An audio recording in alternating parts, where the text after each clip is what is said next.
Today's episode of the Star Local Media High School Sports Podcast is brought to you by Baylor Scott & White Sports Performance Center, athletes made here. The Sports Performance Center was developed with one goal in mind: to maximize human performance through movement and recovery. Their team of expert performance sports coaches and trainers will guide you to achieve your performance goals. That's the Baylor Scott & White Sports Performance Center, located at the Star in Frisco. This episode is also brought to you by Allen Dental Studio. Located off Bethany Drive in Allen, their office was designed with you, the patient, in mind, which means an excellent and enjoyable experience. From cosmetics to implants, you deserve a perfect smile, and Allen Dental Studio can make that happen. Also, don't want to leave out another longtime friend of the podcast, Texan Senior Residential Care Homes. With locations in Carrollton and Dallas, Texan Senior Residential Care Homes offers an affordable, high-quality alternative to senior living. Call now at 469-400-7650. That's Texan, spelled T-E-X-S-E-N, Texan Senior Residential Care Homes.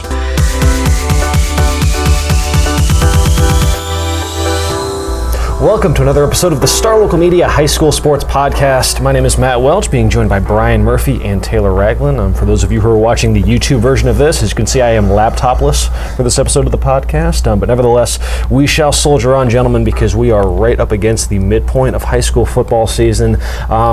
We've got 5 weeks in the books, and I guess as of this time next week, everybody will have played 5 games. So I guess we can consider that the official midpoint. But nevertheless, everybody has begun district plays, so now the games have taken on a bit of extra significance, and wouldn't you know, but early on in some of these district schedules, we've got some results that are kind of, I guess, messing with the status quo, so to speak. So let's kind of take stock in what we at least know. Let's react to what we saw last week in week 5, and starting over with a few districts that actually began district play last week. Districts like 6-6A, 11-6A, and then Brian, 5-5A Division 1, and you got a game on Thursday that was certainly a little bit unexpected, as far as a game that on paper you might have just kind of a throwaway contest between the Colony, who was, at least I guess the sentiment was perhaps the number 2 team in this district, going up against a Frisco Centennial team that's been a bit up and down to start the year, to say the least. And wouldn't you know, man, but the Titans gave the Cougars everything that they could handle. What do you make of the Colony just escaping by the skin of their teeth against Centennial? It's nothing new for the Colony, man. They've had to escape, multiple wins this year.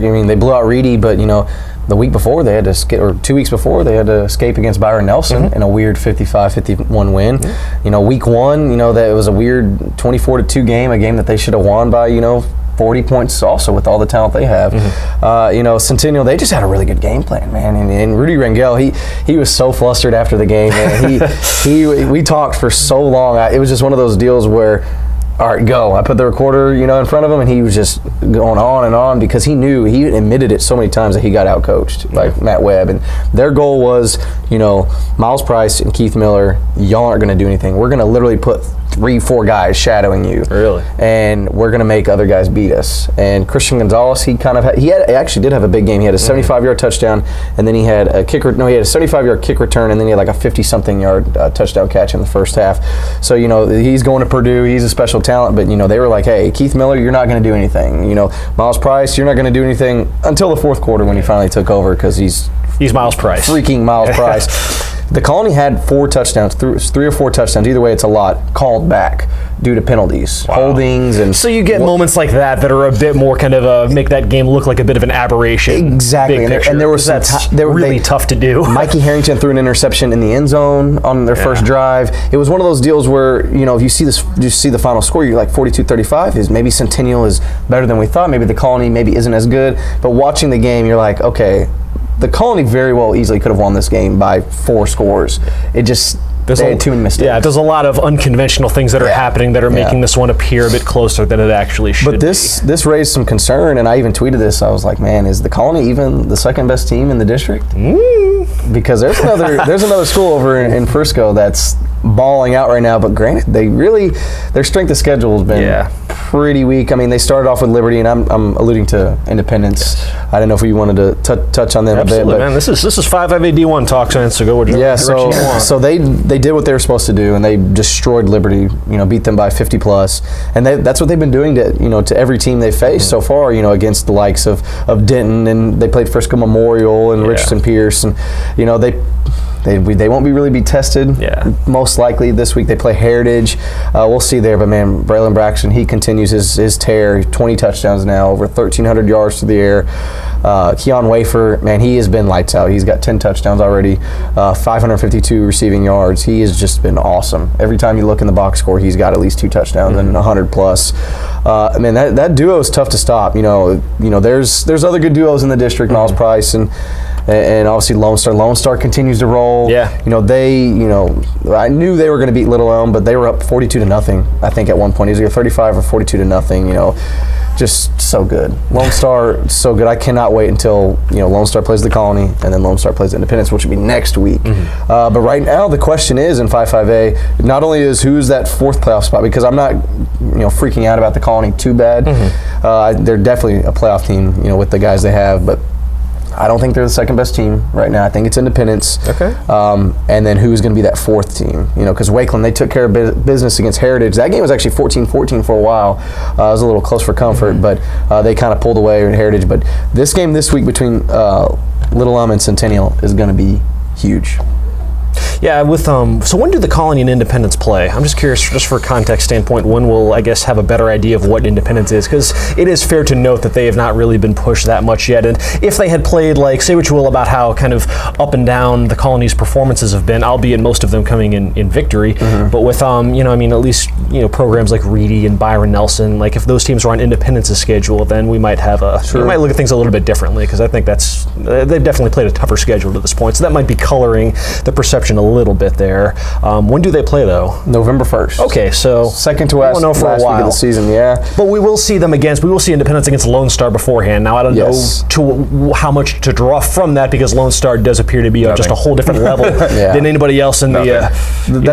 That's almost like the comparison of, okay, let's see how Prosper is when they face Allen, because they haven't really been tested by a lot of their opponents, too. So then it's the exact same thing. Lone Star is the Allen of this district, number 1 in the state for a reason. But the Colony, it's a shame. I wish they were playing this week, Independence and the Colony, because that would be, all right, who is the second best team in this district? There's only one way to find out, and that's when the two played against each other. You had, a couple teams that could potentially be vying for a second best team in the district honors, or who knows, maybe this was like last year, it was the de facto district championship game. We didn't know it at the time, but over in District 6A, when Flower Mound and Lewisville squared off, and it was just a thrilling district opener in 2018, who'd have thunk it, but those teams would go on to finish 1st and 2nd in the district. Now, time will tell if that same script pans out, but you had another really entertaining installment in this rivalry on Friday. Flower Mound does come away with the victory, 34-30. Just a fascinating game for a number of reasons. First off, how's Flower Mound going to bounce back after just getting its head kicked in by Prosper for the 2nd straight year? How would this being one of the first true tests for that Lewisville defense, especially their secondary? Now they're pretty solidified up front, and you did see that in their performance on Friday. They held Pierce Hudgens to less than 2 yards per carry, which is really difficult to do. But they do have a really young secondary, so how they would handle one of the area's more prolific passing offenses, and Blake Short, the numbers on paper were solid, 380 yards and whatnot. Now they did hold him right around 50% on completion, so it was still a pretty respectable showing, all things considered. Just a very back and forth game, and man, just Lewisville, they've had some tough luck in recent years against the Jaguars, man, because you think back to last year when they were up, what were you looking it up, Taylor? It was 27-7? Something like that, yeah. Much bigger than this year. I mean, a similar story this year. I mean, I know that they were up at one point, I think you mentioned 23-20 in driving. Yes. They were up 14-7 early, which, that's not really that big of a deal, but up 23-20 in driving with a chance to make it a 2-score game, turnover, it goes wrong. And I think that's really kind of been the bane of the Farmers' existence thus far, is if they could stop turning the ball over 2 or 3 times a game, they'd beat a lot of teams. They probably would have beaten Flower Mound because I think they had, 3 turnovers? Something like that? Lost 3 fumbles in that game. Yeah, so, I mean, that's a totally different game. You lose by 4, it's a completely different game without those 3 turnovers against Flower Mound. And Flower Mound's good enough to where you can't have that happen. Hebron is good enough to where you can't have that happen. Yeah. Coppell might be good enough to where you can't have that happen. I mean, right now, I would still take Lewisville over Coppell, but you turn the ball over 3 times. I mean, you give any of those 6A programs at the top that many shots at it, that's bad news. Because you look at what it led to. It led to them, Flower Mound and Lewisville trading touchdowns until the finish line, and it was Pierce Hudgens, who I just mentioned earlier. He scores with 12 seconds just left. Ran out of time, Yeah. So who knows if that touchdown comes, a minute earlier, maybe Lewisville they get the chance to have their own game-winning drive. Yeah. But yes, nevertheless, some hard luck for Lewisville in recent years because they did have a 20-point lead in the second half last year that they then blew in a 35-27 loss, which ultimately, you think in hindsight, they could have won the district championship last year if they had just been able to hang on in the second half, and just some more hard luck in the second half against those Jaguars. That's still the playoff team that gets in, though. I think Coppell's still on the outside looking in, as far as I'm concerned. Because elsewhere, you really can't extrapolate a whole lot from what happened in the other 3 matchups in this district between Coppell, Marcus, and Hebron. Those 3 all picked up district opening wins. They got to victimize some Irving schools. They outscored those 3 games. They collectively outscored the 3 Irving schools 160-18. Yeah. So, and somebody had a shutout. Was it Marcus that had the shutout? Marcus shut out Irving, which is came off an 0-10 season last year, and they've and so it's some tough times over with the Irving Tigers. But nevertheless, they shut them out 60-0. Yeah. So, I don't know if this is going to be the year we get. We were a couple moments last year. You had an Irving school sneak up on a Lewisville ISD or a Coppell and whatnot. I don't see it. I don't know if that's going to happen this year, though. So yes, that is at least where 6-6A is at.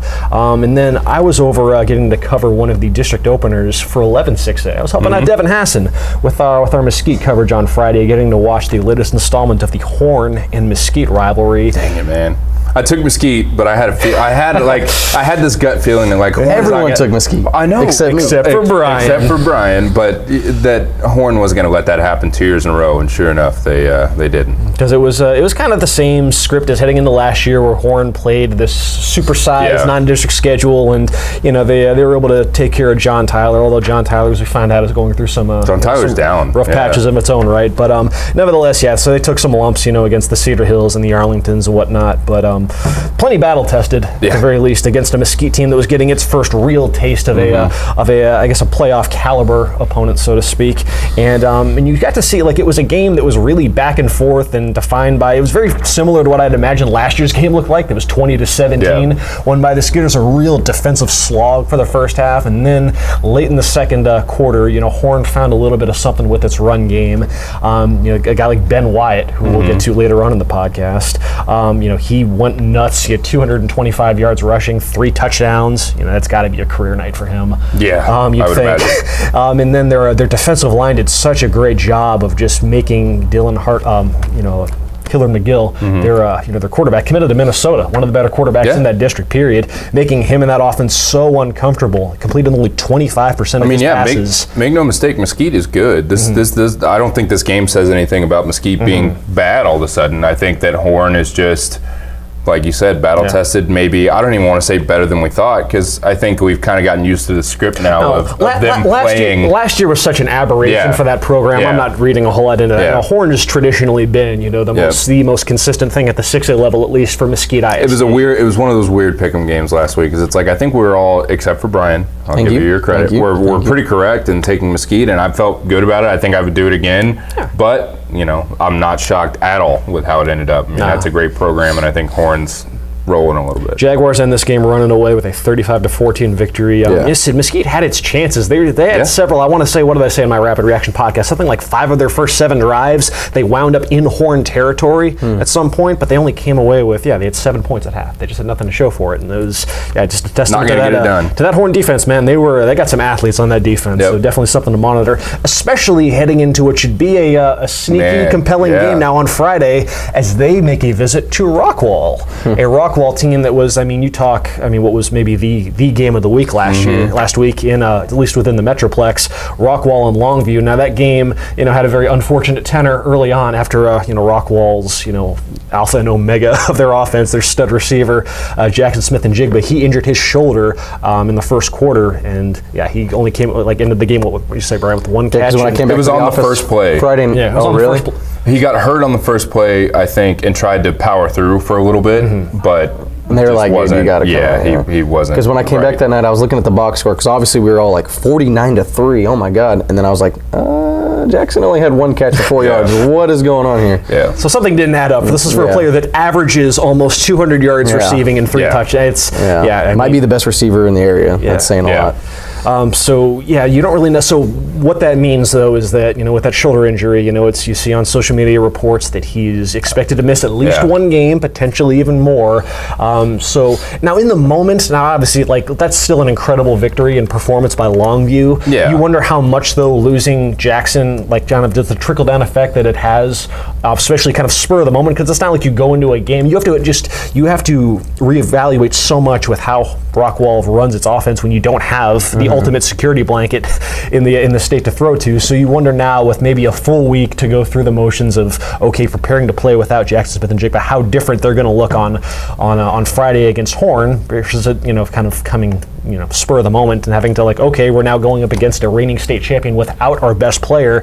How do we stay above water? And no, obviously they struggled like hell against them, but nevertheless, with some time to kind of establish more of an identity without him, I'm curious to see what they have though in store for Horn, because that Horn defense is they're not going to make anything easy on Rockwall. Now Rockwall still has a ton of firepower in that offense, to be fair. But yes, all of a sudden that game looking like a very fascinating game is potentially for who could be the the number 2 team in that district when all said and done, because that's one of those districts where now if you're Mesquite, this was a game that you won last year and ultimately was a win that loomed large and you eventually making the playoffs.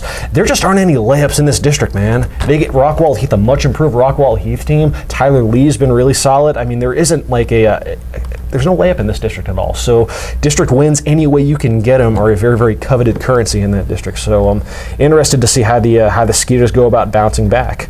Let's see. We can before we get to our student athlete spotlight, we can talk a little bit of 9-6A for a quick moment as 9-6A had its second week of district play.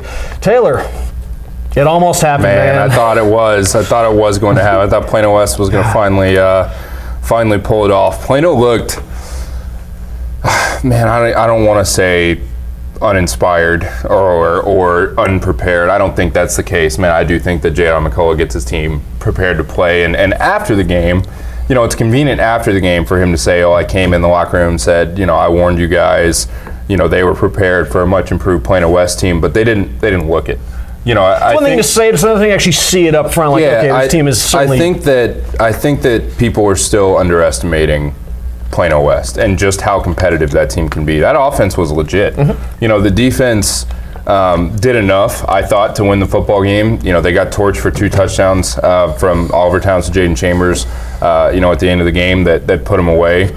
Some bad tackling, just some youthful mistakes that kind of did them in. But I think defense is, fine. But that offense is legit when it gets rolling. They got 3 guys, and Cameron Settles, quarterback Andrew Pico, Tabor Yates, 3 dudes, and that's not even counting Jacob Stevens, who, they want to work into the running game even more. They can really carry the football, especially Pico. They went crazy. They had 400 yards of total offense, and I think almost 300 of it came on the ground. So, that offense is really good when it gets rolling. I don't think Plano, for all that J-Dom wants to say about them being prepared, I don't think they were.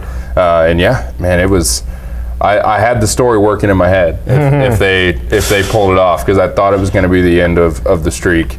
And I won't say, I don't think it's the team that deserved to win won the football game, because that's how things. You don't deserve to win if you lose.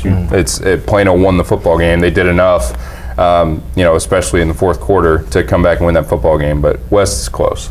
West is really close. It was just notable because that was the first time all season that we've seen West against the level between Plano and the teams that West saw in non-district is certainly a bit different, be it Reedy, be it Mesquite, be it Flower Mound. So this was their first time seeing a team that didn't make the playoffs last year and what they look like against a team that's a little bit closer to. But nevertheless, it was a very, very spirited showing by the Wolves, and I was following on social media. Yeah, man, it looked like for a second. Weird for Plano too, because you think of Plano, you think of running the football, you think of kind of that classic Plano identity.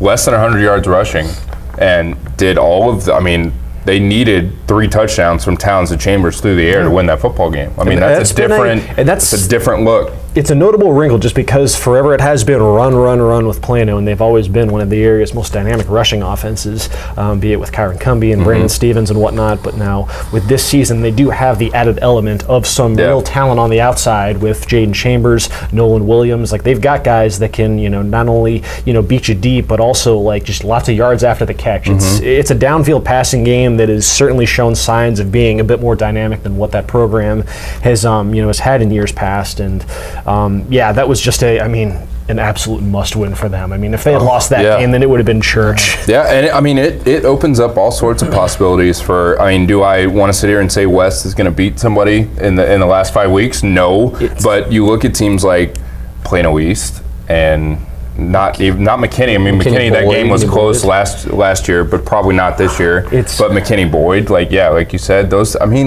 I'm not gonna, like I said, I wouldn't take West. They've lost 31 games in a row, but it also wouldn't shock me to know that they snuck up on Boyd or East or somebody and this team it's different. It's good for them just to be seeing moving. Legitimate, tangible signs of improvement and progress. That's what head coach Tyler Sukup's doing is having an effect on that program. And they're on bye this week. District 9 6A as a whole is. The next week though is going to be really, really fascinating because you get 2 matchups between Plano ISD and McKinney ISD. You get Plano versus McKinney, and you get West versus Boyd. 2 games that I think are going to be much more. Whatever we learned about these programs this week, those matchups in 2 weeks is going to be those are going to be very indicative of where they stand in the pecking order in this district. And then you had a program like Allen, which they again at the end of the day they took care of business against McKinney, but it was a far from perfect effort. With 10 penalties, they lost the turnover battle. Dude, what's going on with that? That's the weird thing with Allen this year. I think that the turnover talent wise is never going to hurt them because they have the talent to replace anybody, but it's the first time, at least that I've been here. Granted, it's only my 2nd season, but even just being aware of Allen football, that it's like the turnovers had an impact on those aspects. These are things you don't see Allen do. You don't see Allen commit double-digit penalties when you're 2 games in district play. You don't see Allen turn the ball over 3 or 4 times in district play. That's just so unheard of. So though the turnover's not catching up to them talent-wise, it seems like maybe the youth is catching up. It just to them means there's ways. A few moments here where they might be a little bit of because this was a game that was actually competitive for a quarter and a half. McKinney did have I want to say it was like a 14-13 lead at one point in the second quarter, and then Allen scores 35 unanswered, and they do the Allen. They're still Allen. They're still Allen. Yeah, they got a huge game from from Jordan Johnson. Their junior running back, their number 2 running back. He only had 7 carries, about 106 yards, 3 touchdowns.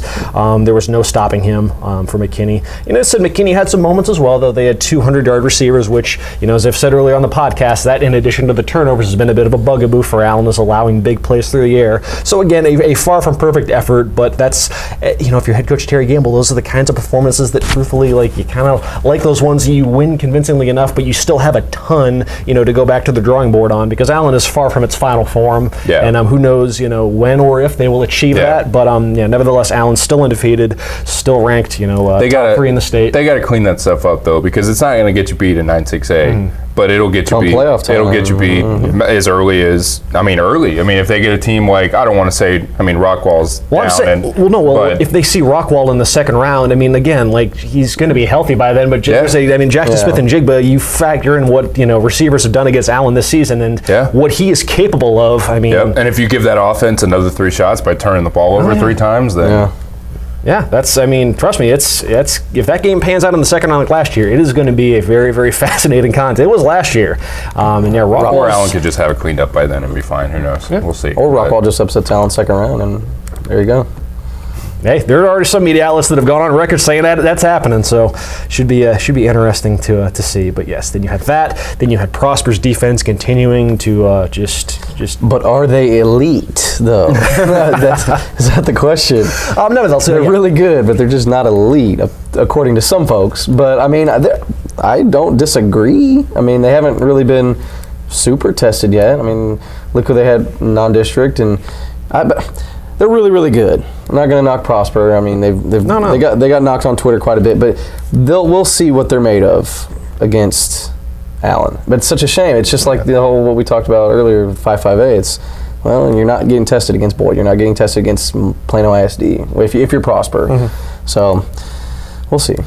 I think Jesuit could be an interesting challenge. Okay, I was thinking about Jesuit. I just saw Jesuit on Friday against McKinney Boyd, and that was I'm interested to see how a team like Prosper handles the tempo that Jesuit can impose on a game. And they haven't faced a running back like EJ. Smith. Oh yeah, it's not just EJ. Jake Taylor's really solid. I mean, they've got a very dynamic offense. That's the difference with Jesuit this year. I mean, I didn't get to see a whole lot of it. They didn't really go too deep in the playbook against Plano West, which is so strange. I mean, they beat Plano West 38-3, and then West comes out and does what it does to Plano. Well, the West team that I saw against Plano would have competed with Jesuit for a half. Like, it was so weird. It was almost like they reverted, for a week. But in any case, Jesuit's offense, it's so much more multiple, and it doesn't just. I mean, you think EJ Smith, you can shut him down, you'll have a pretty good night. But that's not the case at all. Have you seen Prosper play this year? I have. Okay.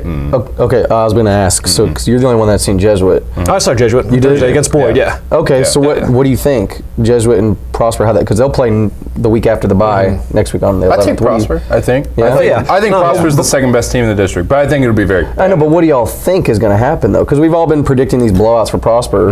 Against. I don't think they'll blow them out. I think that Jesuit. It's tough to defend Jesuit this year because, like I said, you can't just key. They use EJ everywhere. I mean, they use him as a running back. They split him out wide. They have him. They use him all over the place. But they have enough talent. It's not like anybody else. Is he their best player? Oh yeah. No doubt about it. But and it's not like anybody else is going to blow you away, like just with their talent. But they're solid and good enough to. They will beat you if you double team EJ every play. Like that's kind of the difference. One thing that you have to be able to do is you have to be able to sustain drives if you're the other team. Just because that's where Boyd things kind of fell by the wayside for them is because with Jesuit it is they do mix up the tempo a bit, but when they do pick it up, it is really tough to keep pace with. I mean, there were times when just even from the press box, I was having a tough time. I'd be keying in stats for one play, look up, and they're already halfway through the other. It really is kind of a death by 1,000 cuts approach, and that's where they got Boyd in the end. Was Boyd just couldn't sustain an offense long enough. Their defense got gassed, and in the second half you just saw you saw EJ and Jake Taylor and all those guys just busting off, big runs that were getting stuffed earlier in the game. Jesuit looks like them. Prosper and Allen are playing at a. There's a line of demarcation between those three and the rest of the district so far. I think that Jesuit's going to offer the dynamic's going to be a little bit different from what Prosper's seen, and that should be at least again before they play Allen, at least as far as what that defense is capable of when they see another high-profile offense. It's really almost like Independence in the Colony. The same deal as 5-5A. You have three teams that are better than the rest. Yeah. But I think Prosper's better, but I wouldn't be shocked if Jesuit gets. I mean, it'll be competitive. It'll be outside of Allen, like you said. The Jesuit Prosper game will be the team's one other competitive look for when does Jesuit play Allen? That is the second to last week of the season, I believe. So we went November 1st. Yeah. You wonder how the Prosper fans are feeling as far as that matchup is still a month away and whatnot. Obviously, a ton can change between now and then, but you wonder what this start has done to the program. If there's any rumblings. I mean, you look at a team like Plano East last year. You weren't going to beat Allen, but there were rumblings. There were people that had convinced themselves that you were going to give them a game. There were quotes out there in the media about them, for fans at least, saying as much. And I think this Prosper team against this Allen team has a better shot. So this Prosper team is better than last year's Plano East team? I don't know. I'm saying versus this year's Prosper team against this year's Allen team is a better game. Only because Allen doesn't look. I don't know if Prosper this year in Plano East. I don't know how that game will go. That'd be a fun game. But Allen was so far and away better last year than it has been this year that you can't really compare it because Allen this year has looked human, and last year they didn't until the playoffs, until whenever they got eliminated, and even then it was close. Yeah. All right, so that is a look at District 9-6A. Let's see, we can get to some other districts on the backside, but it's obviously got to shine that student-athlete spotlight. And I mentioned Mesquite Horn picking up a huge rivalry win over Mesquite earlier on. One of the centerpieces to that effort was their running back, Ben Wyatt, who Devin hasn't had a chance to talk with later on this afternoon. We'll see what Ben had to say after a word from this sponsor. Today's podcast is brought to you by Star Local Media. 14 newspapers and websites with a print distribution of 270,000 homes and monthly page views of 600,000 online. Star Local Media, your community voice for news. And now, let's get back to the podcast. This is Devin Hassner with the Star Local Media High School Sports Podcast. I'm at Horn High School today, where I'm joined by the Jaguars' Ben Wyatt, who rushed for 218 yards, scored 3 touchdowns as Horn opened 11-6A play with a 35-14 victory over Mesquite last week. Ben, first off, thanks for taking a couple minutes to join us. Congratulations on the win last week. I know every district game is important, but when it's a crosstown rival, is there a little something extra that goes into it for you guys? Yes, sir. It's like more competition, and we was a lot more hype coming out for this game. Well, and obviously you've got so many guys on this team that are capable of making plays. You got the call last week, 218 yards, 3 touchdowns. Did you know going in that you were going to get that many touches? I did not know. Coach told me we was going to run a lot, but I didn't know I was going to get that many touches. But and as far as looking back in your high school career, is that the biggest game you've had? I believe all of them are big, but I believe so. Okay. Well, you're also one of the team's leading receivers. You do kickoff returns. What do you think is the best part of your game? Like my physicality, like no matter what, I'm physical. Wherever I go, height and size don't matter. Okay. Now, last year you guys went 0-7 to start the year. Ended up making it to the regional semifinals. How much did you gain from that experience? A lot, because we were still fighting while we were still losing. Okay. Now, this year, I guess prior to the Mesquite game, y'all had lost 3 straight. Did you talk about what happened last year as far as getting things turned around? Not really. Like, we just kept looking forward, and we kept fighting. We practiced hard, and then good things happened. Okay. Now, what's your future? You gonna play college ball next year? Yes, sir. Where are you thinking of looking? Where are you looking around at right now? Like SMU or MSU, one of those two. Okay. How difficult is that, though? Because you're trying to balance grades, you're trying to balance practice, and you're trying to make it one of the biggest decisions of your life. How do you go about balancing that?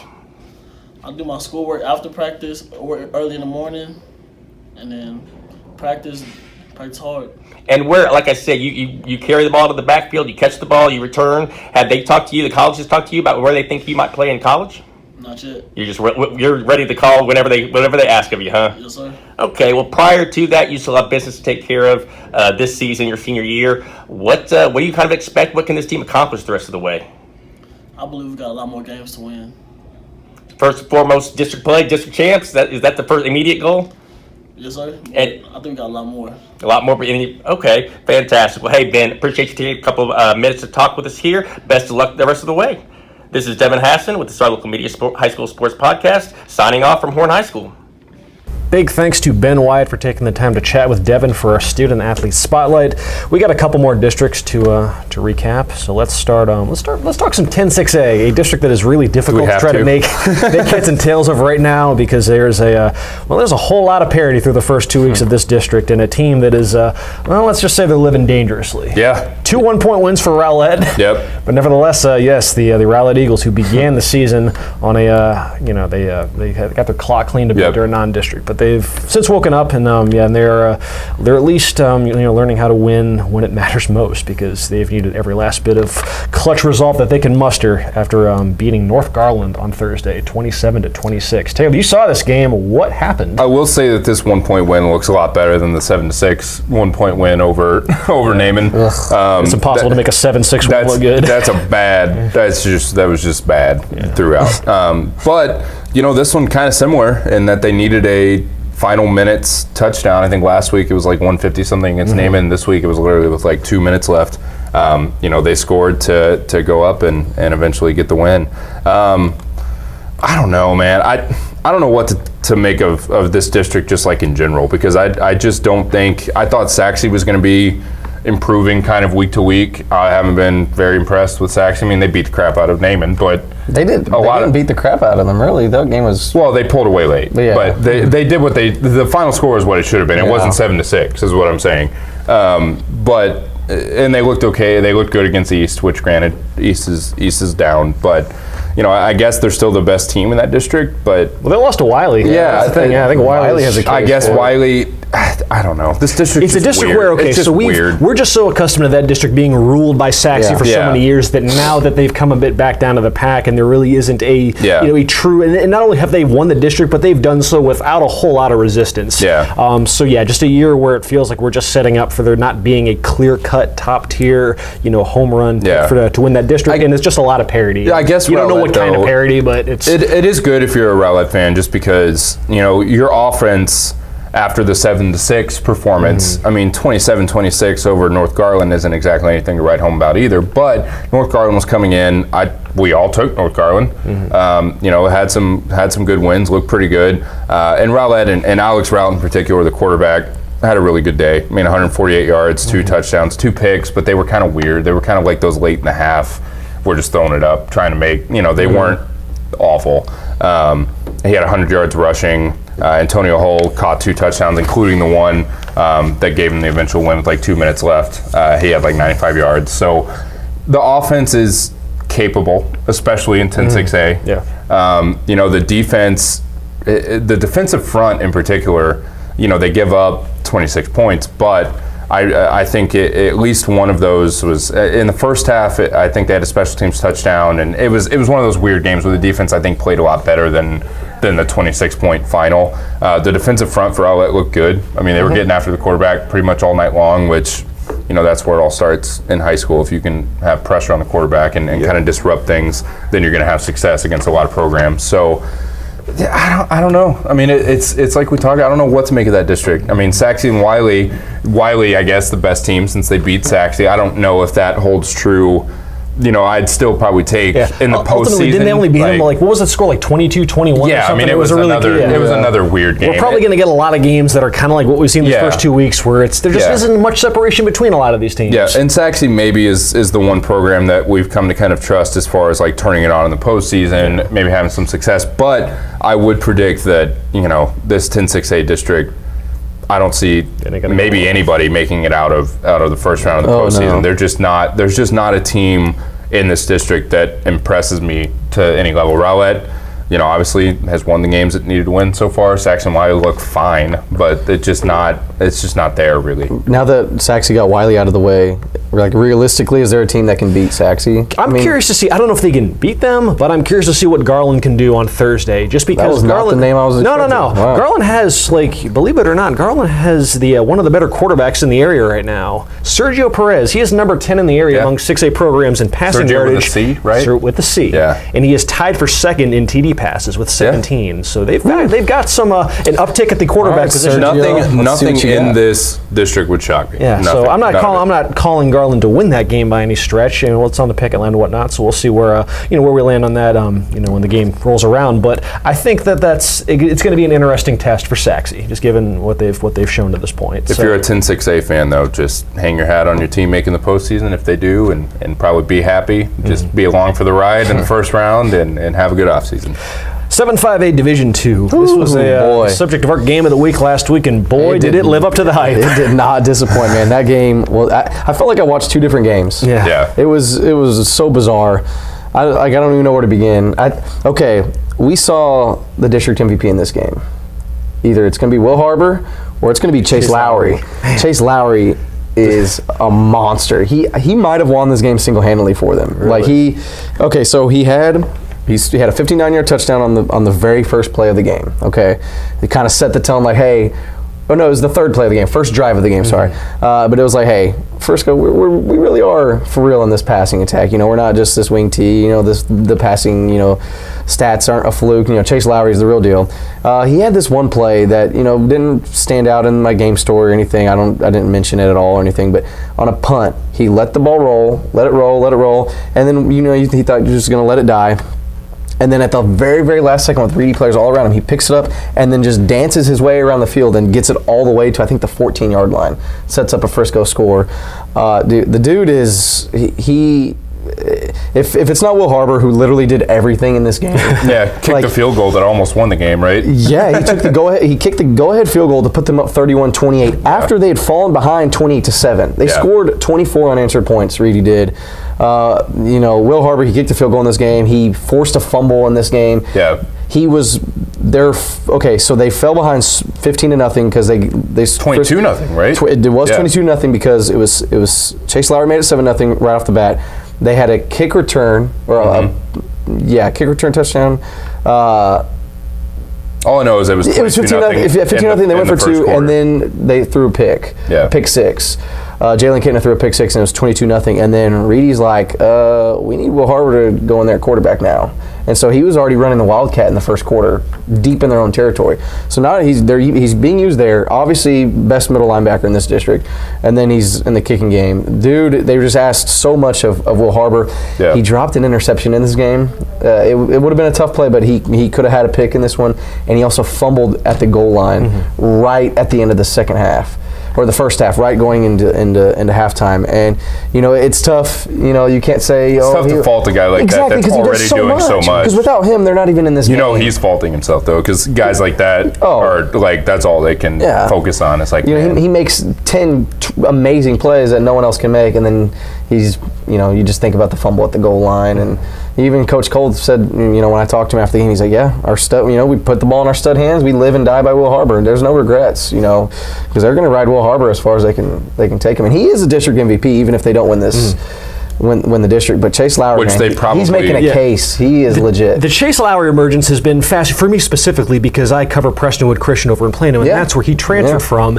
And this emergence of him as this weapon on offense, it was like Prestonwood has a lot of talent at wide receiver, at least they did when Lowry was with the program. But like last year, I was looking up the numbers on my phone, he had just 4 receptions with Prestonwood last year. 4 receptions, 75 yards, and a touchdown. Granted, he was a sophomore, but still, did they just... Some opportunity in systems sometimes.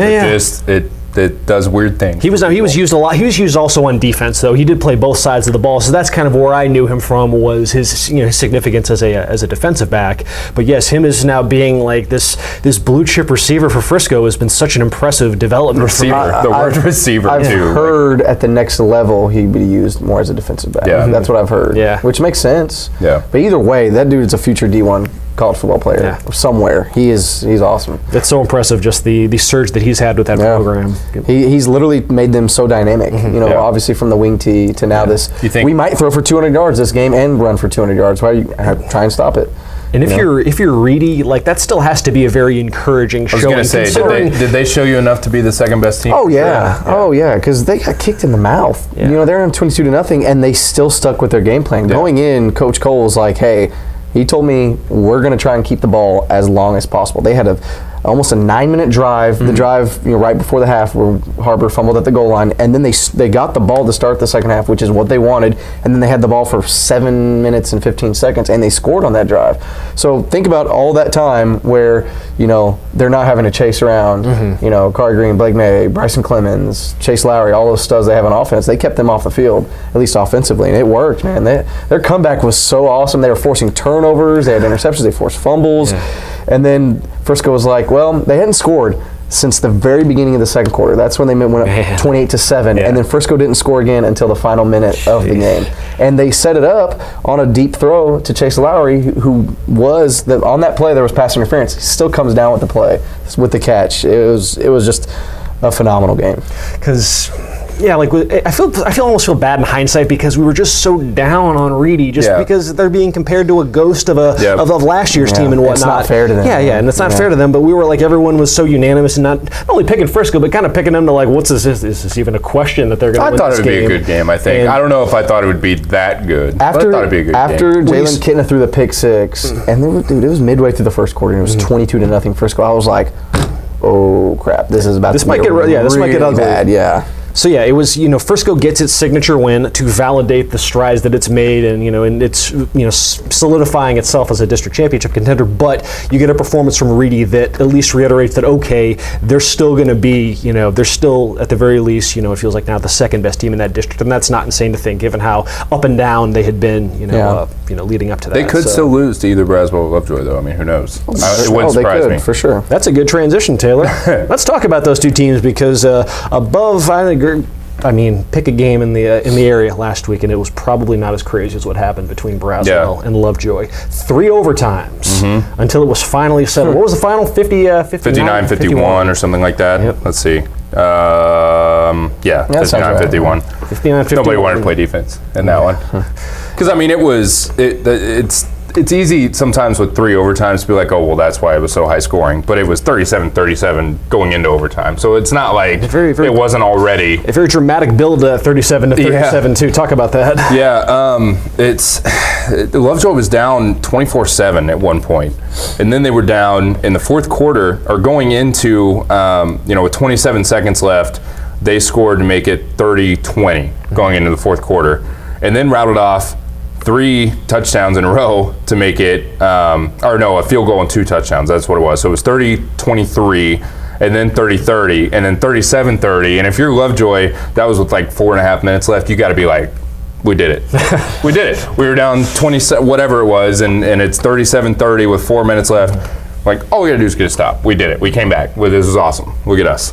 And then, with 2 minutes and change left, Braswell scores, make it 37-37. Then they start the overtime dance. Both teams score, obviously, in the first 2. And then I think Braswell got the ball first, I believe, in the third overtime, scored, got the 2-point conversion to go up 59-51, and then Lovejoy obviously didn't score at all. And that was the final score. But I don't know. I mean, it's one of those games where it's like could have gone either way.